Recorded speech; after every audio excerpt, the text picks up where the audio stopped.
में तप करने चले गए। तीसरा कारण समझिएगा, महाराज दशरथ राजा हैं, उस समय लंका में रावण भी राजा है, लेकिन जब महाराज दशरथ राजा है तो रावण राजा बन सकता है, रह सकता है, परंतु जब मेरे राम जी राजा बनेंगे तो राम के राज्य में किसी रावण का स्थान नहीं रहेगा। इसलिए प्रभु ने पहले रावण को समाप्त करना उचित समझा और फिर राजगद्दी स्वीकार किया। इसलिए भगवान बन चले गए। कई कारण हैं। मैं प्रारंभ में ही आपसे निवेदन करूं, राम जी के वनवास में मेरी मां कैकेयी की कोई भी भूमिका नहीं है। मां का कोई अपराध नहीं है। वो मां ने जो कुछ भी किया मेरे प्रभु के मन को जानकर किया। और याद रखिएगा, आपके ऐश्वर्य से अपना ऐश्वर्य बढ़ाने वाला तो आपको संसार में मिलेगा, परंतु यदि आपको कोई ऐसा मिल जाए जो आपके ऐश्वर्य के लिए अपने नाम को समाप्त कर डाले, तो समझिएगा आपके लिए वही भगवान। कहीं का नहीं छोड़ा माने।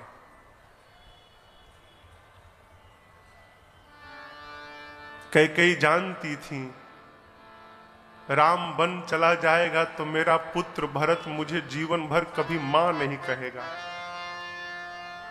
मां जानती थी राम बन चला जाएगा तो कैकेयी तुम्हारा ये सब अयोध्या कांड तप कांड है। जीवन में धर्म को कल आपसे निवेदन किया, जीवन के व्यवहार को करिए, परिवार के कर्तव्य का पालन करिए, परंतु सबसे पहले किस बात का सदैव ध्यान रखना है, हम सब कुछ करें लेकिन धर्म की छाया में करें। यदि मूल से धर्म समाप्त हो गया तो सब कुछ करके भी हम रिक्त रह जाएंगे, कुछ प्राप्त नहीं होगा। ये कैसे चलेगा महाराज? तो मनुष्य को कर्तव्य का निर्वाह करने के साथ साथ ये भी स्मरण में रखना चाहिए कि हम मानव का शरीर प्राप्त किए हैं तो हमारा हेतु क्या है? एक आपको बहुत अद्भुत मंत्र बताऊं।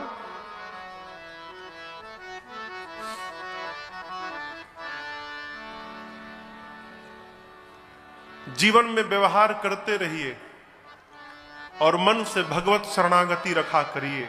आपका सब काम धर्म पूर्वक होता रहेगा और आपको कुछ नहीं करना पड़ेगा। मानसिक शरणागति, शारीरिक नहीं, क्षमा करिएगा। हम कथा पांडाल में बैठकर यदि मन व्यापार में लगाए हुए हैं तो हम कथा में नहीं बैठे हैं। और यदि बाहर किसी दुकान में भैया बैठे हैं, भोपू से कान में आवाज जा रही है, शरीर दुकान में है, और यदि मन कथा में लगा हुआ है तो वो दुकान में बैठे बैठे कथा पांडाल में उपस्थित है। हमारा मन कहां लगा हुआ है? भूत भावन भगवान शिव को प्रणाम करते हैं। आपको ऐसे कोई देवता नहीं मिलेंगे माई बाप जिनके पूरे परिवार की पूजा होती हो। लक्ष्मण जी की पूजा तब होती है जब वो राम जी के साथ रहते हैं। अकेले लक्ष्मण जी की पूजा नहीं होती है क्या? शत्रुघ्न जी की पूजा होती है कहीं? कोई भी देवता उठाइए जिनके पूरे परिवार का पूजन हो, असंभव। लेकिन पूरे ब्रह्मांड में इकलौता परिवार है मेरे बाबा का, जहां जो है सब पूजनीय है। आप दर्शन करिए, काशी में जाइए, बाबा की सवारी नंदी की पूजा, सरकार माई की सवारी सिंह की पूजा, गंगा जी की पूजा बगले में है, चंद्रमा की पूजा हो, चंद्रमो पूजल जात है। आप देखिए ना कौन है? अरे चूहों की पूजा होता है गणेश चतुर्थी में। जानते हैं कारण क्या है? क्या कारण है?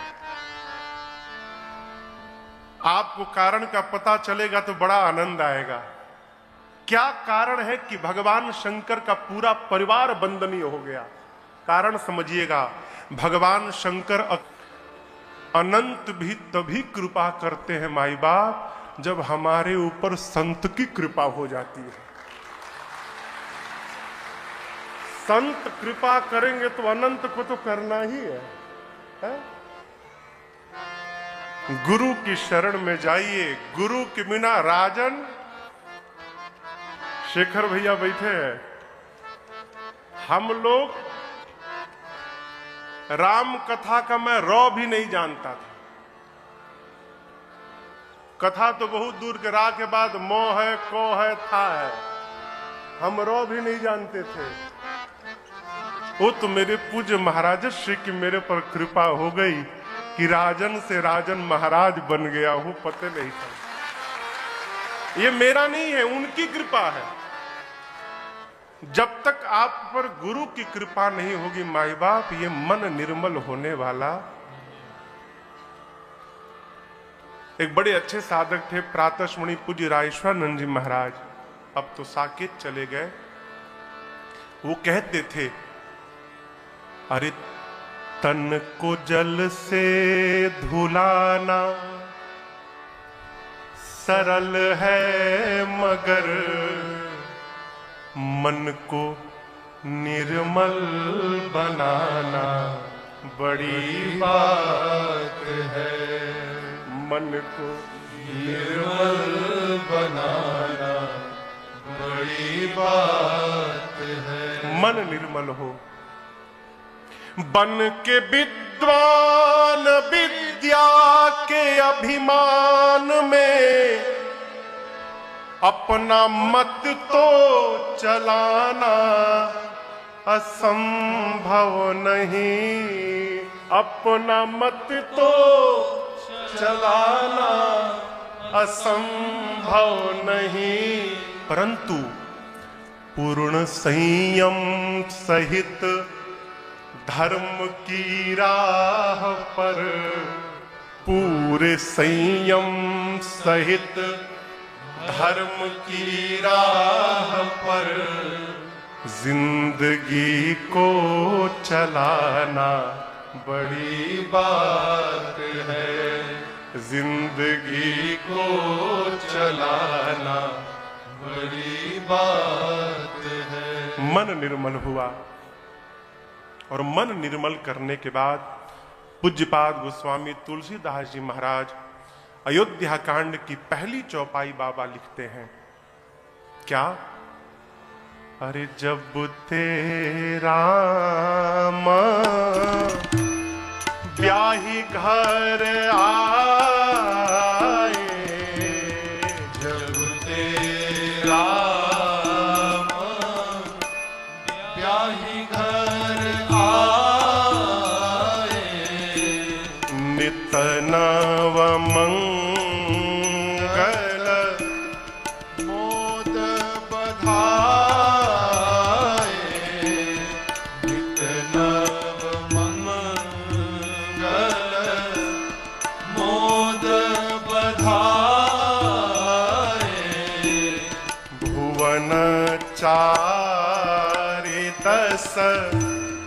भूधर भारी, भुवन चारित भूधर भारी, सुकृत में घपर सही सुख पारे,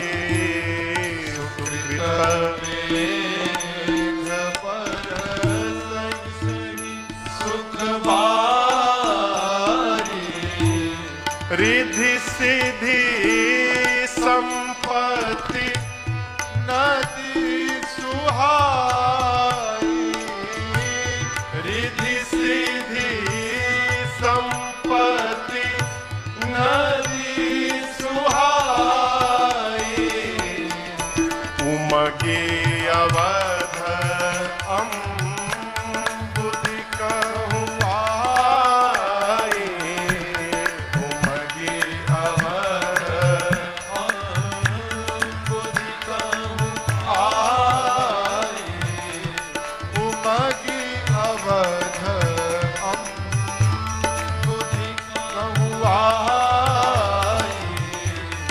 मांगी अवध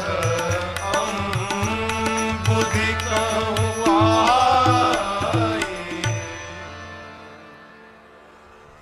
बाबा कहते हैं जब ते राम, अर्थात जिस दिन से राम जी विवाह करके श्रीधाम अयोध्या वापस आए हैं, क्या हो रहा है वो? नित नव मंगल मोद बधाई।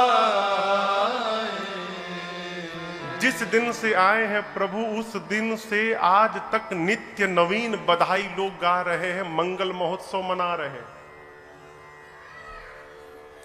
और ये आनंद महोत्सव केवल अयोध्या में नहीं है, फिर कहाँ है महाराज? भुवन 4-10, 4-10 कितने हो गए? 14। ये आनंद महोत्सव 14वें भुवन में चल रहा है। ऐसा लगता है अयोध्या वासियों के जीवन के सुकृत आज बादल बन के उनके ऊपर सुख की वर्षा कर रहे हैं। देखिए, सुख और दुख का संबंध अभाव से नहीं है, सुख और दुख का संबंध स्वभाव से है। यदि हमारे मन को नकारात्मक सोच रखने का स्वभाव बन गया तो हम जहां रहेंगे दुखी रहेंगे, हमको कोई सुखी नहीं कर सकता। और यदि मन में सकारात्मक सोच रखने का स्वभाव बन गया तो दुनिया की कोई ताकत हमको दुखी नहीं कर सकती है। ये स्वभाव होना चाहिए। और ये सकारात्मक सोच आएगा कब? तो जब हमारे जीवन में सुकर्म होगा। क्या होगा? सुकर्म। सुकर्म क्या? जो कर्म धर्म सम्मत है, यदि वो कर्म है तो हम जीवन में सदैव प्रसन्न रहेंगे। धर्म मार्ग पर चलने वाले के जीवन में तोष रहता है। तोष मने आत्म संतुष्टि। कल भी आपसे निवेदन किया था, धर्म मार्गी को किसी से प्रमाण पत्र की आवश्यकता नहीं होती। प्रमाण तभी मांगा जाता है जब हमें स्वयं पर विश्वास नहीं है। क्षमा करिएगा, जो आदमी कसम खा रहा है उसको अपने द्वारा कही जा रही बात पर विश्वास नहीं है, इसलिए कसम खाना पड़ रहा है। कसम से बोल रहे हैं, क्यों? जानता है कसम खा लेंगे तो विश्वास कर लेंगे वो। तो जब तुमको ही विश्वास नहीं है तो सामने वाला कैसे करेगा हो? है? धर्म को प्रमाण की आवश्यकता नहीं होती।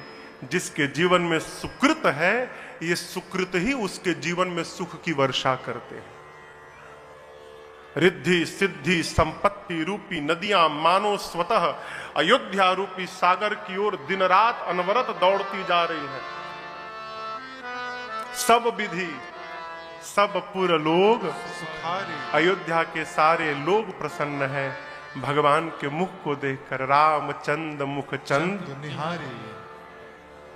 लेकिन आपको एक बात बताऊं, अयोध्या वासियों के मन में एक लालसा है। क्या लालसा है? आप अछत युवराज पद राम ही देव नरेश। महाराज, यदि अपने जीते जी राम जी को युवराज बना देते, कितना दिव्य हो जाता। अब ये बात महाराज से कहे कौन? भूमिका बनी हो। एक दिन श्री चक्रवर्ती जी महाराज अपनी सभा में बैठे थे। उनको लगा कि उनके सिर पे जो मुकुट है वो तनिक विषम हो गया है, तो अपने सिर के मुकुट को सम करने के लिए, कहे तो सीधा करने के लिए, महाराज ने दर्पण लिया सभा के मध्य में। दर्पण लेकर जैसे मुकुट सम किया, तब तक दिखाई पड़ा क्या? अरे श्रवण समीप भय चित के ये श्रवण समीप। महाराज ने देखा कि कान के पास के केश श्वेत हो गए हैं। एक बात आपसे निवेदन करूं, ब्रह्मा जी की बनाए गए इस शरीर में, ये शरीर ही हमको समय समय पर संकेत देता है, लेकिन हम इतने बड़े अभागे हैं कि हम उसको देखते ही नहीं हैं। भोजन कर रहे हैं, डकार आया, डकार आने का मतलब है कह रहा है कि अब बस करो। आदमी पानी पी लेता है, कहता है लेयर बन गया, जगह खाली हो गया, और खाओ। गलत कह रहा हूं? कान से सुनाई देना कम हो जाए अवस्था आने पर, पहले आ जाए यानी रोग है, लेकिन अवस्था आने पर सुनाई देना कम होने लगे तो संकेत कहता है बहुत सुन लिए, अब समय आ गया है अपने भीतर की आवाज को सुनो। दांत टूटने लगते हैं तो संकेत देता है अब कठोर भोजन मत करो, अब तनिक गीला खाने का प्रयास करो, क्योंकि तुम्हारे शरीर का पाचन अब पहले जैसा नहीं रहा। आदमी कितने बार टूटोगे उतने बार नया लगाऊंगा। टूटो, क्या मानता है वो? आंख से दिखाई देना कम हो जाए, अर्थात बहुत देख लिए, अब जो भीतर बैठा है उसको देखो। आदमी नहीं सुनता, लेकिन महाराज ने सुना। कान के पास के श्वेत केश पर दृष्टि गई और महाराज ने मानो अनुमान लगाया कि ये श्वेत केश मेरे कान में प्रवेश करके बोल रहे हो, महाराज हम लोगों ने तो अपना रंग बदलना प्रारंभ कर दिया, आप अपना रंग कब बदलेंगे? समय आ गया महाराज, क्यों नहीं राम को युवराज बना देते हैं? मन में भाव आया और तुरंत पहुंचे गुरु जी के पास। प्रणाम करके श्री चक्रवर्ती जी महाराज ने गुरुदेव से निवेदन किया, कहा महाराज क्या पता कल शरीर रहे न रहे, मैं चाहता हूं कि इन आंखों के सामने राम युवराज बन जाए। गुरुजी आप श्रेष्ठ मुहूर्त बताइए। गुरुदेव भगवान त्रिकालदर्शी हैं, सब जानते हैं, जानते हैं कि महाराज जो मुहूर्त पूछ रहे हैं ये मुहूर्त तो 14 वर्ष बाद आनी है, लेकिन कहें तो कहें कैसे? गुरुदेव ने उपाय सोचा, यदि मैं महाराज से कह दूं कि महाराज तुरंत करिए, अब मेरी बात मानकर महाराज आज की रात्रि को न जाने दे और आज ही यदि राम को युवराज बना दिए तो हो सकता है ब्रह्मा की लेखनी बदल जाए। गुरु जी ने कहा राजन बेगी विलंब न करे नृप, साजिय सबोई समाज, सुदिन सुमंगल तब ही जब राम होई युवराज। गुरुदेव ने कहा राजन बेग करिए, विलंब मत करिए महाराज। क्यों? आप राम को युवराज बनाने के लिए मुहूर्त पूछ रहे हैं? महाराज मुहूर्त से राम नहीं है, राम से मुहूर्त है। आप जिस समय राम को युवराज बना देंगे ना, वही मुहूर्त सबसे श्रेष्ठ मुहूर्त बन जाएगा। आप तुरंत करिए, विलंब मत करिए, बेगी। उचित क्या था? उचित था कि गुरु जी की बात मानकर महाराज उसी समय राम जी का अभिषेक कर देते।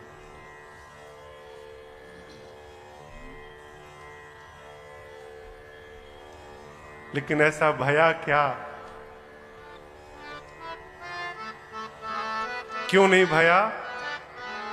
होई ही सोई जो राम रचि राखा, वही होगा जो मेरे ठाकुर जी की प्लानिंग है। वो महाराज ने सोचा कि गुरुजी तो ठीक ही कह रहे हैं, लेकिन अब आज नहीं, कल प्रातः काल जब भगवान सूर्य का आगमन होगा तो उनके प्रथम किरण के साथ मैं सूर्य वंश के सिंहासन पर राम को आसीन करूंगा, कल करूंगा।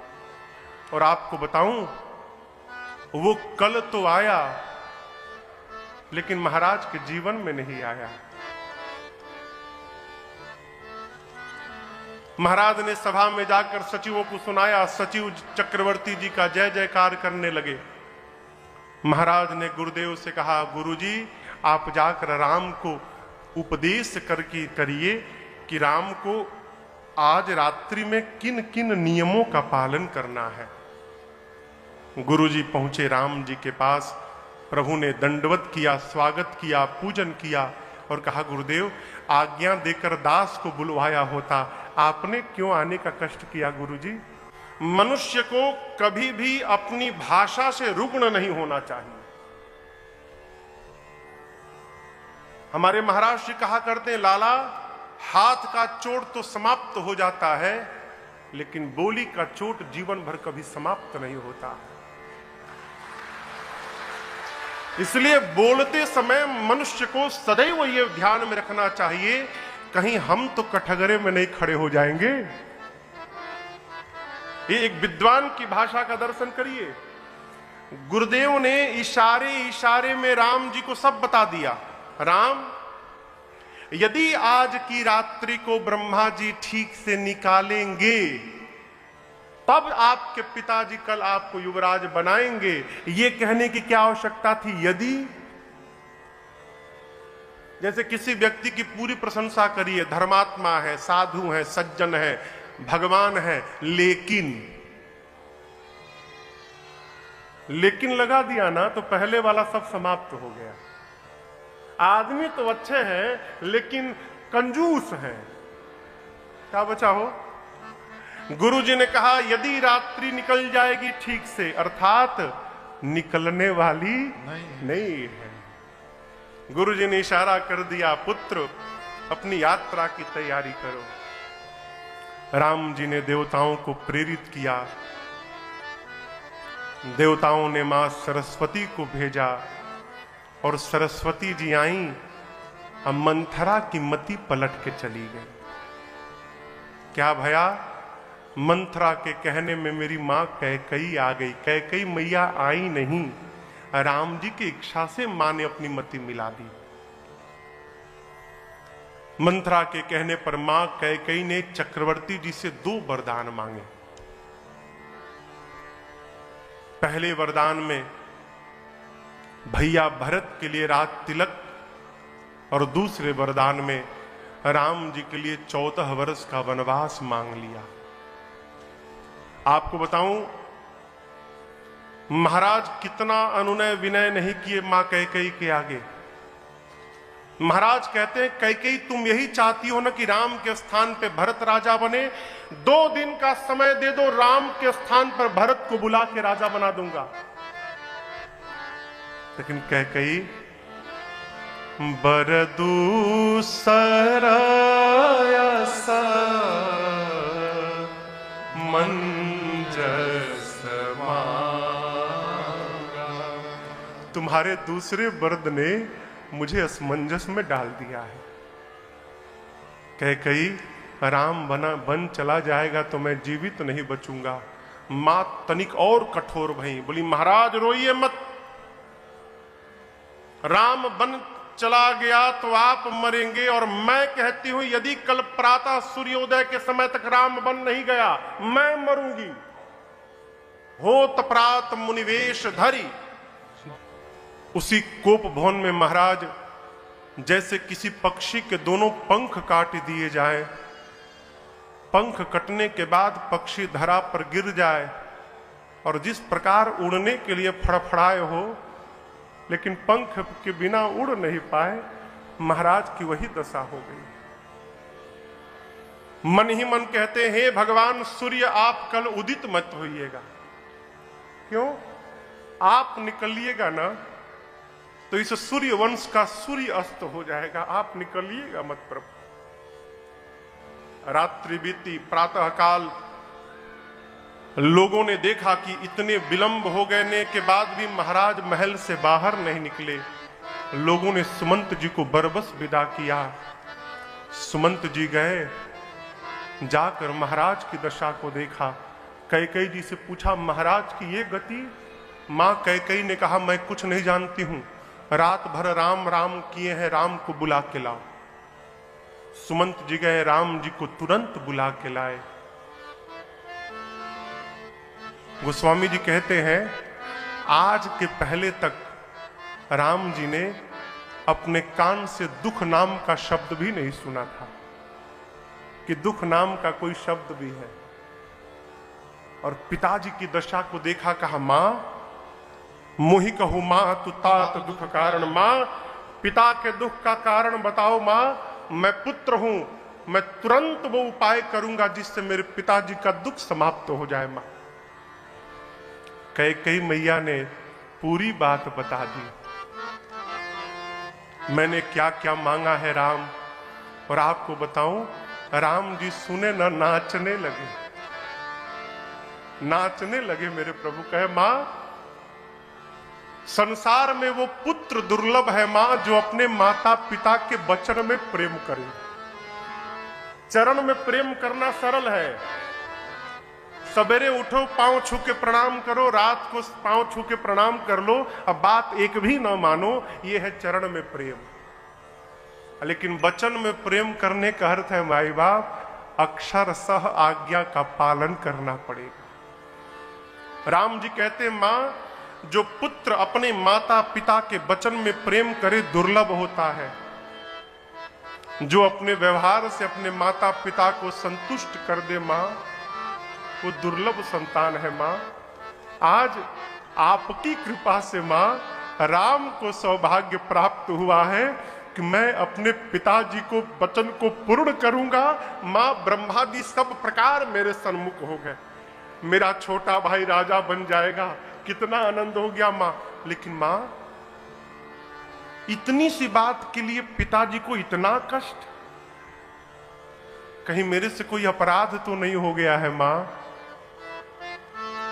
कैकेयी जी ने कहा, राम जहां तक पुत्र मैं तुमको जानती हूं, मेरे राम के भीतर अपराध करने की पात्रता ही नहीं है। राम से अपराध नहीं हो सकता, इसके अलावा दूसरा कोई कारण नहीं है।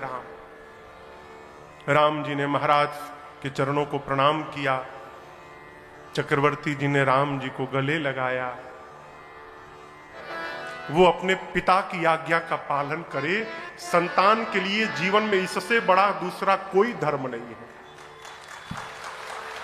ये मेरी मां कौशल्या के श्रीमुख वचन है, पितु आ यसु सब धर्म कटी का। लेकिन राम मैं तुमसे कुछ कहना चाहती हूं लाला, यदि केवल तुम्हारे पिताजी ने तुम्हें बन जाने के लिए कहा है तो मैं मां हूं। मां का स्थान पिता से भी ऊपर रहता है, और मैं कहती हूं कि मेरा राम बन नहीं जाएगा। लेकिन राम यदि तुम्हारे पिताजी के साथ तुम्हारी मां कैकेयी ने भी बन जाने के लिए कहा है तो लाला मां की बात मानकर अवश्य बन चले जाना। मां की बात मानकर जाओगे, वो बन ही तुम्हारे लिए अयोध्या जैसी बन जाएगी। किसने कहा? राम जननी ने कहा। आजकल कौन कहेगा? हो कौन कहेगा आजकल? ऐसा श्रेष्ठ विचार मां कौशल्या का था, तब जाकर मां के कोख में परमात्मा ने स्थान धारण किया। इतना सहज नहीं है। जानकी मैया आई, प्रभु ने उनको भी समझाया।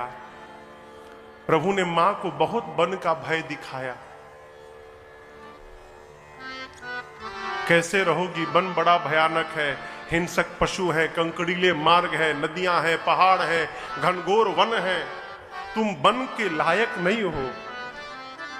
मेरी मां ने तो केवल एक वाक्य कहा, और एक ही वाक्य में मां ने प्रभु को परास्त कर दिया। जब राम जी ने कहा कि जानकी जी आप वन के लायक नहीं हैं, तो मेरी मां ने कहा प्रभु मैं बन के लायक नहीं हूं नाथ, क्या आप बन के लायक है प्रभु? है? आपके लिए वन में तपस्या उचित है नाथ, अब मेरे लिए घर में भोग उचित है प्रभु। नाथ सब कुछ हो, पति न होना साथ में, सबका होना न होने के बराबर होता।